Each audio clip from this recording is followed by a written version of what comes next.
Good morning, and welcome to All People's Church Unitarian Universalist. My name is Mary Kerwin. My pronouns are she, her. I'm your co-celebrant this morning, and I'm filling in for Alex Reynolds, who's feeling a little under the weather today. In the pulpit, we're very happy to have Reverend Laura Brandis. She returns to preach here.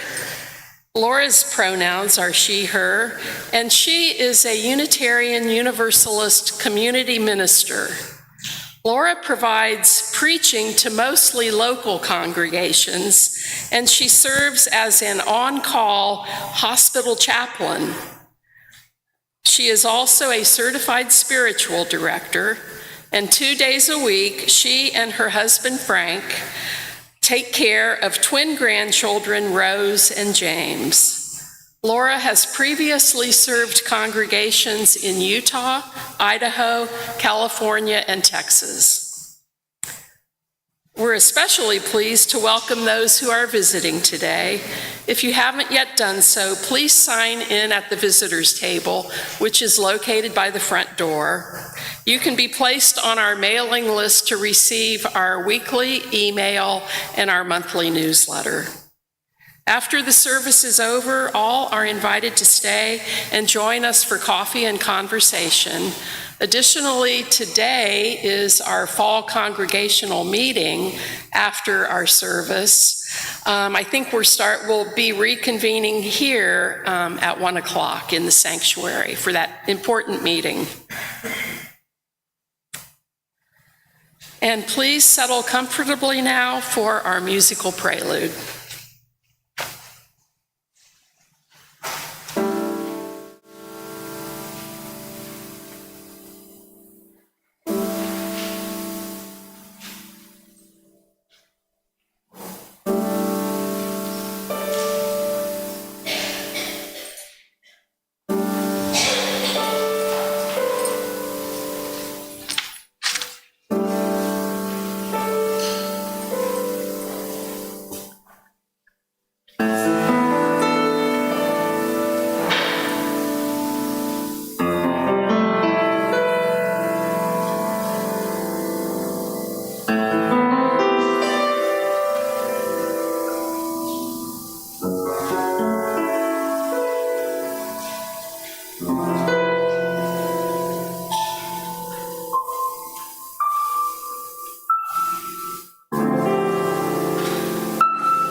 Please hear these words from the Reverend Laura Horton Ludwig as your call to worship. The wheel of the year has turned again. Once more, the Thanksgiving season has arrived. How shall we sing our song of gratitude now? For what shall we give thanks? For this moment, for friends near and far, for our breath, for love, for courage and clarity, for strength, for delight, for laughter, for beauty, for the tables round which we gather, for the food we enjoy with friends, seasoned with love and memory, for the sun and moon and stars in the sky, for the trees who have seen so much and still stand proud, stretching themselves to the sky, for the bright voices of children, for the wisdom of elders, for the actions that bless the world, for hard work that makes a difference, for music and art and celebration, for generosity, for compassion, for endurance, for joy, for hope. For all these things we give thanks.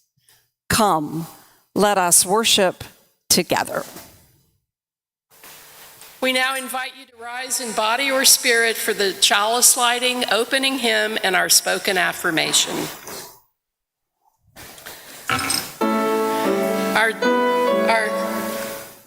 Our chalice lighting words come from Florence Caplow. As we kindle this flame, we honor and remember those who have passed into the mystery. Their brightness lives on in our vision, their courage lives on in our commitments, and their love continues to bless the world through us. Please now join in singing our opening hymn, number 67, We Sing Now Together.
Love is the doctrine of this church.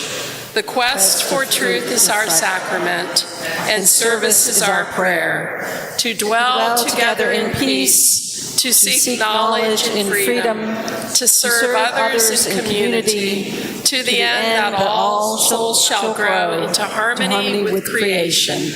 Thus do we covenant with one another. Please be seated. Now the young and the young at heart are invited to come forward for our story for all ages here at the front of the chancel. Hello. This is okay.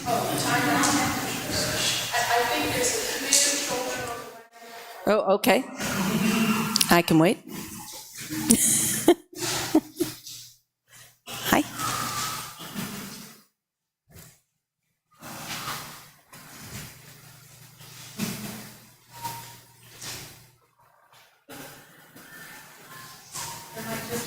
Are they coming?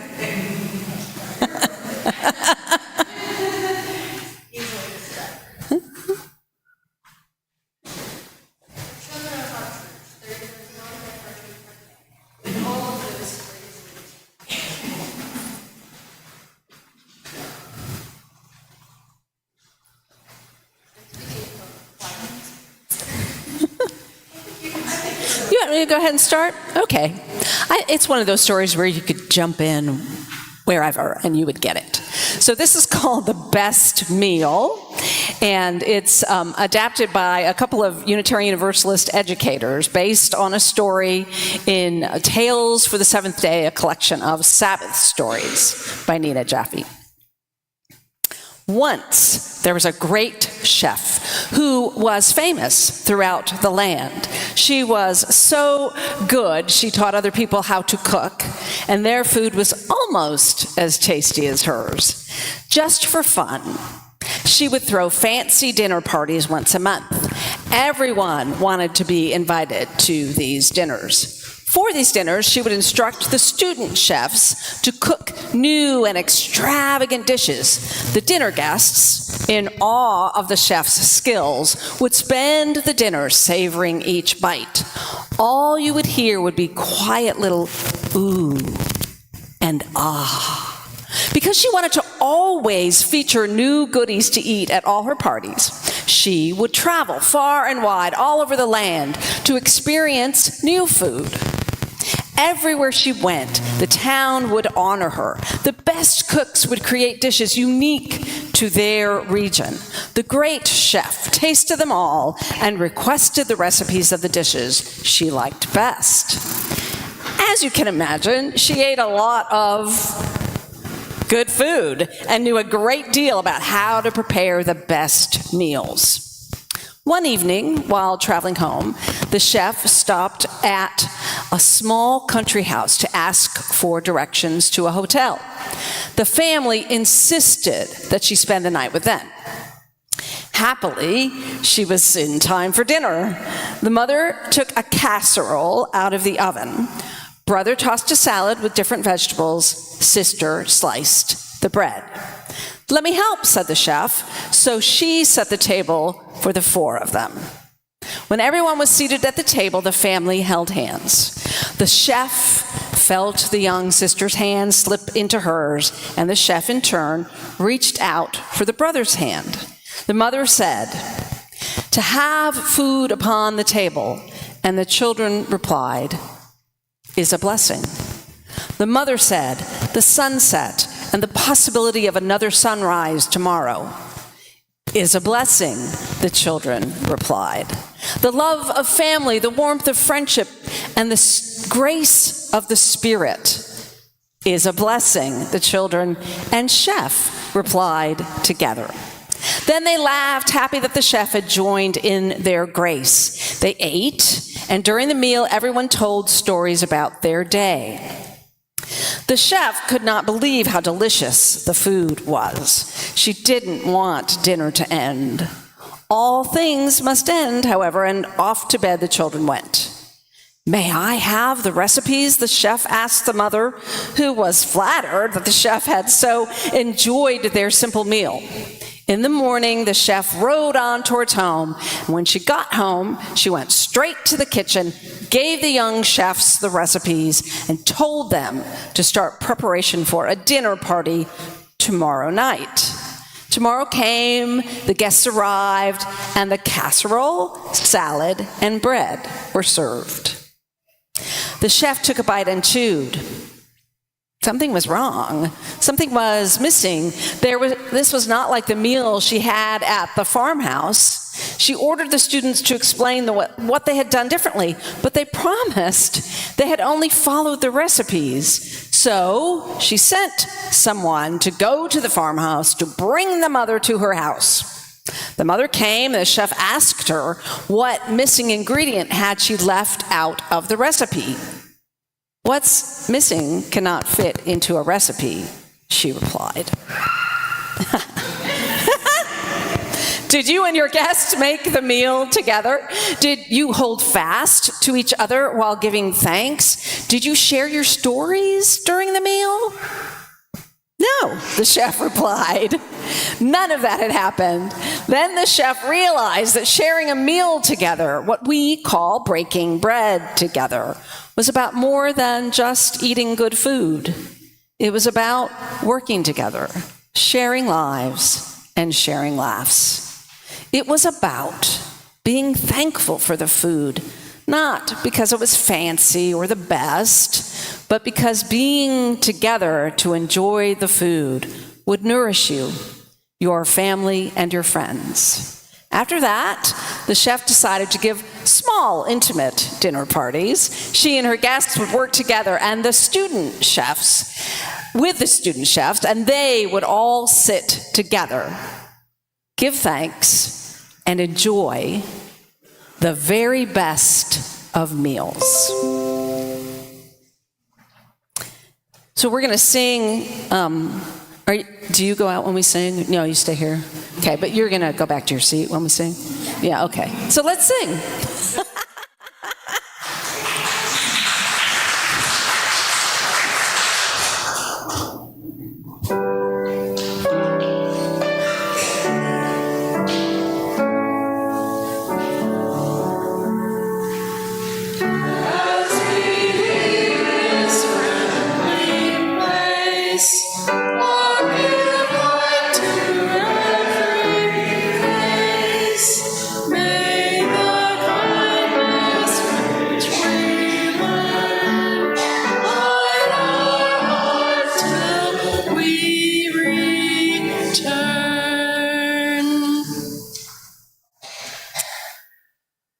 Our church is a community, within a larger community, within an even larger community. Much like the concentric ripples of a pebble tossed into a pool. By supporting and nurturing this place, we nurture our own souls, or cores, which help sustain our sense of grace and justice. This, in turn, enables each of us to take that hope and love into the larger community, to work towards creating a society of equity and compassion. It is our custom to share the undesignated cash offerings that are collected each week. We do this on a quarterly basis for a nonprofit or a charity group in the community. Our current Share the Plate recipient is the Wellman Project, a resource center where teachers can obtain free supplies donated by local groups for creative reuse and in the classroom and beyond. If you prefer, donations can be made using the QR code on the back of the order of service. Our weekly offering will now be received, and will the ushers please come forward, and our choir too.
That was beautiful. Thank you.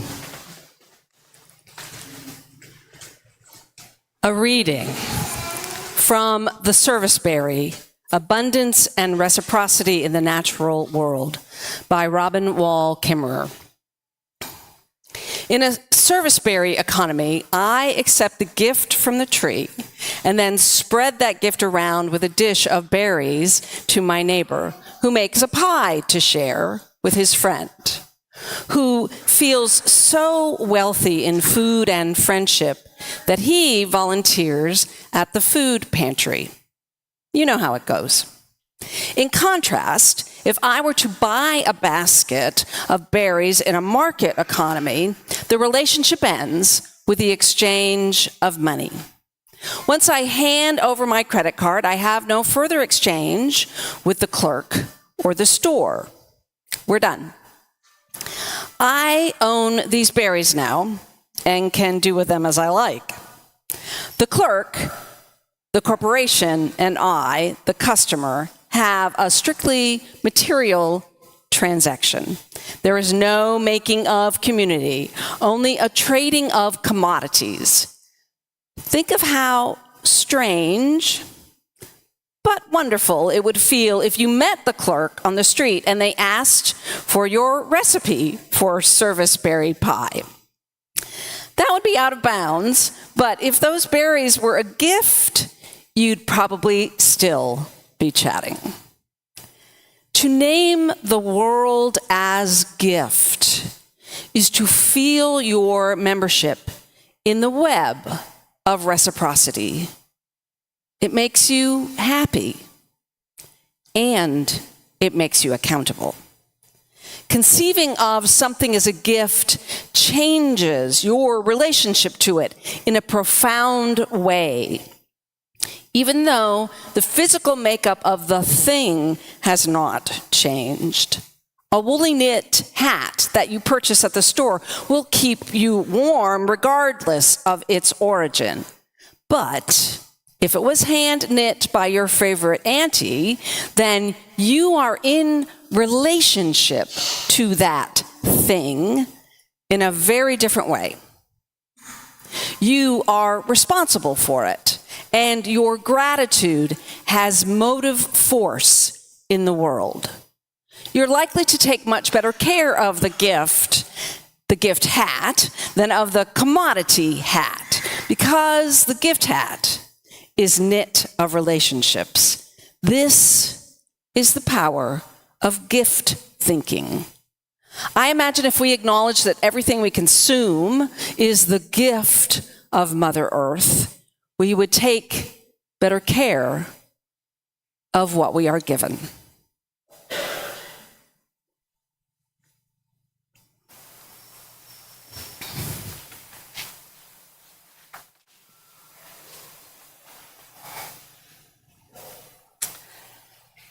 Our communion of names and milestones today is in observance of November 20th, the Transgender Day of Remembrance. We honor the lives of transgender and gender-diverse people who have been taken through violence, hatred, and neglect. We affirm that their lives mattered, their dreams mattered, and their light continues to shine in us. The wind carries rain, soft shadows. Here's the truth we refuse to bury. We speak them aloud, not to mourn alone, but to promise you will not be erased.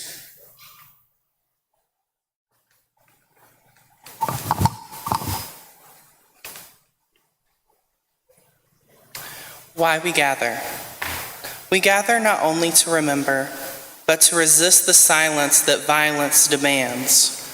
We gather to say, your life mattered, your joy mattered, your dreams mattered, and we will keep building a world where every trans life is safe, celebrated, and free.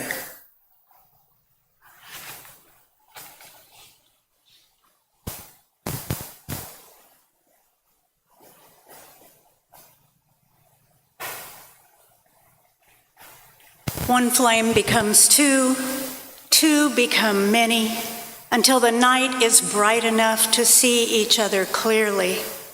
We promise to keep the light alive for you, for us, for the ones yet to come.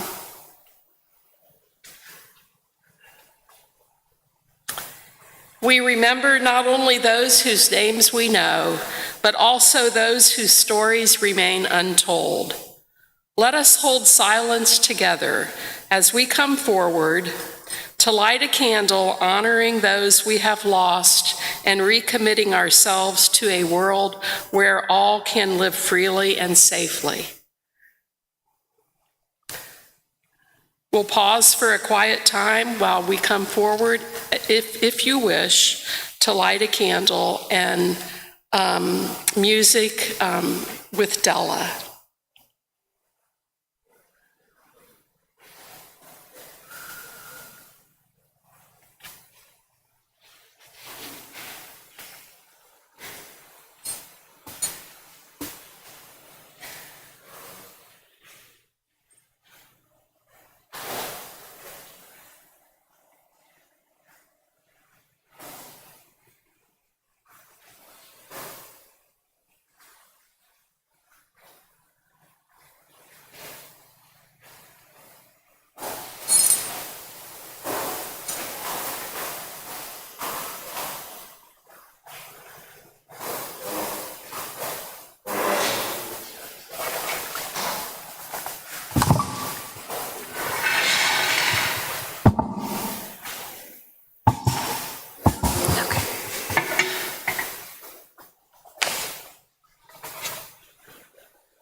Shall not be in vain.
Though we grieve, we also carry hope.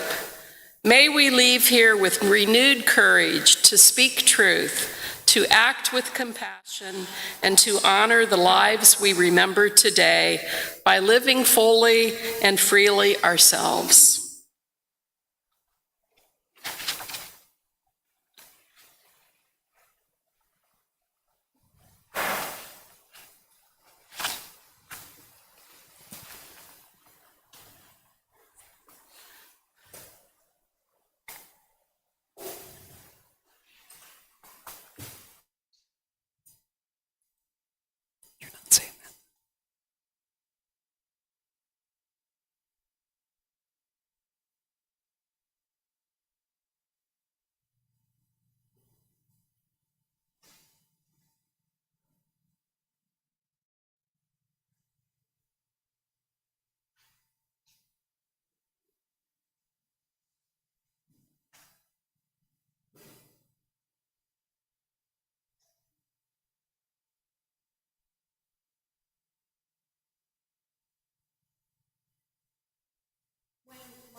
Daughter died, my colleague who was leading the memorial service suggested we sing "For All That Is Our Life." I had never included it in a memorial service that I had led, but I trusted him when he said they often include it as a sort of tradition in their congregation. As we sang, I realized how perfect it was. For the Unitarian Universalists in attendance, it summarized our theology perfectly. For the non-UUs in attendance, including family and friends, it summarized our theology perfectly. We don't sing "How Great Thou Art" or "For All the Saints." We sing, "For all that is our life, we sing our thanks and praise." It is our theology, our meaning-making, our way of making sense of the life we have been given. We give thanks for all of life. All life is a gift. We are called to use the gift of life to build the common good. That's our theology.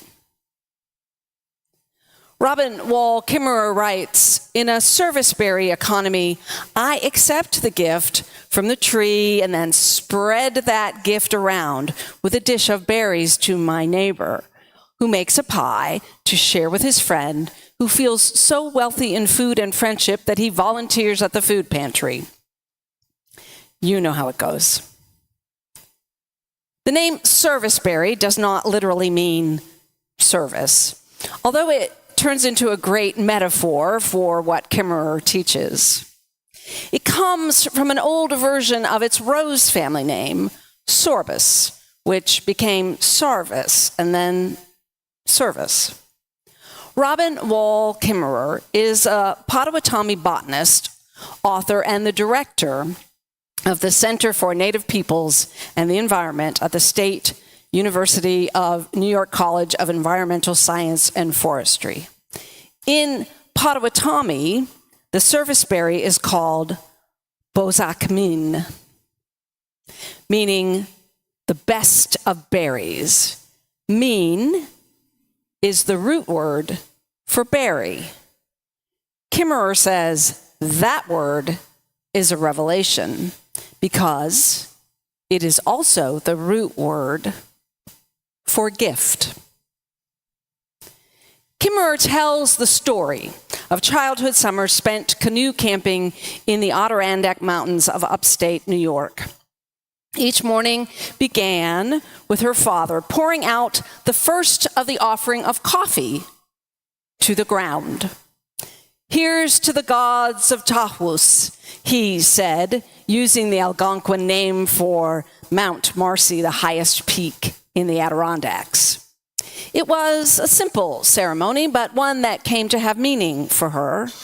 She knew that her ancestors gave thanks in morning songs, in prayer, and the offering of sacred tobacco. Her family didn't have sacred tobacco, and they didn't know the songs. They'd been taken away from her grandfather when he'd been forced to give up those traditions at boarding school. But she says history moves in a circle. Their summers camping brought them back to the lakes of her ancestors, back to canoes. On Sundays, when the other families from the town they lived in were attending church, their family went to the river to look for herons and muskrats, and to the woods to hunt for spring flowers or on picnics. On winter picnics, they would build a fire and heat up tomato soup. The first pour of the soup was also offered to the gods of Taos. When Kimmerer became an adolescent, the ceremony left her both angry and sad. What had once given her a sense of belonging now reminded her that she did not belong. Their offering was made to the gods of exiles. Their words only echoed the true words and the right ceremonies that had been lost. Years later, as an adult, she asked her father where the ceremony had come from. Was it handed down from generation to generation? No, he said. It was just a way of clearing the spout of the coffee pot of any grounds that may have been stuck. It was as if he told me that the water didn't change to wine, Kimmerer writes. The whole web of gratitude, the whole story of remembrance was nothing more than the dumping of the grounds. It started out that way, her father reassures her, but it became something else. That, I think, is the power of ceremony, she writes. It marries the mundane to the sacred. The water turns to wine, the coffee to a prayer. The material and the spiritual mingle like grounds mingled with humus, transformed like steam rising from a mug into the morning mist. Eventually, she and her family would regain their language. They would participate in ritual offerings of the sacred tobacco in the old language. She has not lost the power of her father's ceremony that started out as something ordinary. She has not lost its connection to the ways her ancestors practiced gratitude. For her, ceremony will always be what she says is a vehicle for belonging to a family, to a people, and to the land. This is the time of year that we as Unitarian Universalists like to remind the rest of America how proud we are to have descended from the Pilgrims and their quest for religious freedom. It's one of the stories we like to tell, or we used to like to tell. We understand it differently now. Revisiting this story over the centuries, we have discovered deeper and more complicated truths about how religious freedom was not extended to the people who were already living here when the Pilgrims arrived. When we sit down with gratitude this year, we can tell the story differently, not with guilt, but with awareness that the meanings of stories change. We can celebrate Thanksgiving in ceremony and ritual by grounding it in our theology. We give thanks for all of life. All of life is a gift. We are called to use this gift of life to build the common good. I am aware that on a day when we honor the lives of transgender and gender diverse people who have been taken from us through violence, hatred, and neglect, it is difficult to name all of life as a gift. I am aware that as immigrant families are being torn apart unjustly and without due process, that it is difficult to name all of life as a gift. I am painfully aware how difficult it is for survivors of sexual violence to turn on the news or scroll through social media and not be reminded of what it means to be denied, disbelieved, and denigrated. All life is a gift, really? A few months ago, I was with a group of Unitarian Universalists and attending a workshop, and I think I sort of offhandedly mentioned that how tired I was of opening Facebook, and all I saw was meme after meme about releasing the Epstein files. And for some reason, this comment drew laughter. I'm not sure why. Was it the way I said it? Offhandedly? I didn't mean it as a joke. I meant it very seriously. I meant it as a way of acknowledging how difficult it is for trauma survivors to listen to this non-stop conversation. And now the conversation has exploded over the last couple of days.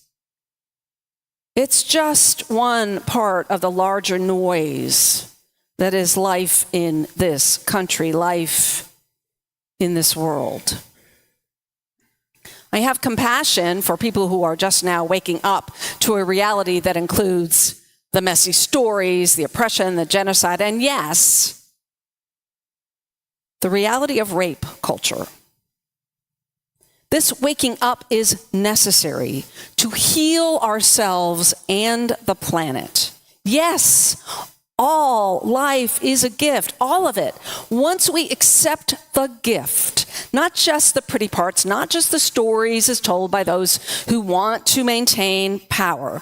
Once we accept the gift, we are called to build the common good.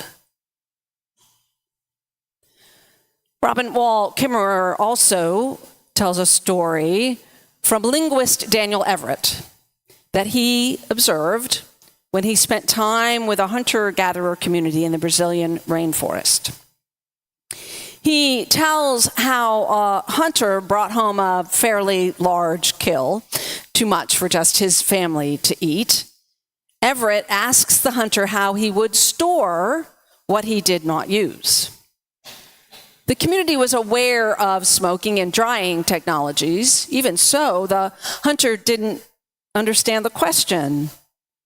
Why would he store the meat? Instead, he invited all the neighboring families to a meal in which they ate every last bit of the large kill. Everett didn't understand, and he asked again why the hunter didn't store the meat for times when they couldn't find enough meat for themselves. Store the meat? I store the meat in the belly of my brother, replied the hunter. Kimmerer writes, I feel a great debt to this unnamed teacher for these words. There beats the heart of gift economies, an antecedent alternative to market economies, another way of organizing ourselves to sustain life. In a gift economy, wealth is understood as having enough to share, and the practice for dealing with abundance is to give it away.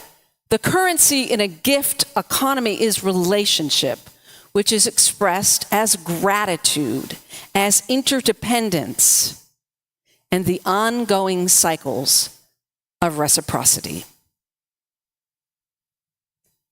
In the words of our hymn, for all that is our life, we give our thanks and praise, for all life is a gift which we are called to use to build the common good and make our own days glad. An example of gift economies are the potlatches of Pacific Northwest people. Kimmerer notes that traditional potlatches are celebrations in which possessions are given away during a great ceremonial feast. The gifts will probably be given away at the next ceremony, reinforcing generosity and building community bonds. Kimmerer also notes that potlatches were banned by colonial governments, mostly influenced by missionaries in the 1800s. They were seen as an opposition to the culture of accumulation, which was assumed to be a more civilized way of life. As we approach another annual ceremonial feast of Thanksgiving, what can we learn from the serviceberry economy, from a gift economy? Robin Wall Kimmerer doesn't think that market capitalism is going to vanish, but she does think that we can nurture a gift economy that exists alongside the market economy. Why? Because most of us long for things that can never be commoditized. A sense of belonging, a sense of purpose, relationship, gratitude, and kindness. As we approach another annual ceremonial feast of Thanksgiving, how can we live from a theology that encourages us to give thanks for all that is our life and to see all life as a gift? We start by acknowledging those who are no longer sitting at the table with us. We give thanks for the lives gone too soon, taken from us through violence, hatred, and neglect. Giving thanks, we know their lives matter and they continue to shape who we are. We give thanks for trauma survivors who teach us to see reality as it is, not how denial wants us to see it. We even give thanks for the noise, the frenzy, the cognitive dissonance that defines the times we live in. Without this noise, too many of us would stay asleep, numb out, and turn away. We sing for all that is our life. We give our thanks and praise. It is our theology, our meaning making, our way of making sense of the life we have been given. We also sing, all life is a gift which we are called to use to build the common good and make our own days glad. That's our theology. So let's sing. Please rise in body or in spirit and sing our final hymn, number 128, For All That Is Our Life.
we extinguish our chalice with the words of Leah Durland Jones.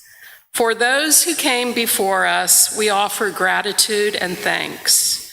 May their memories be a blessing. May we feel surrounded by their love. As we extinguish this chalice, let us be inspired by their courage, their wisdom, and their dreams. Let us honor them by doing the work of living boldly, loving mightily, and creating heaven on earth.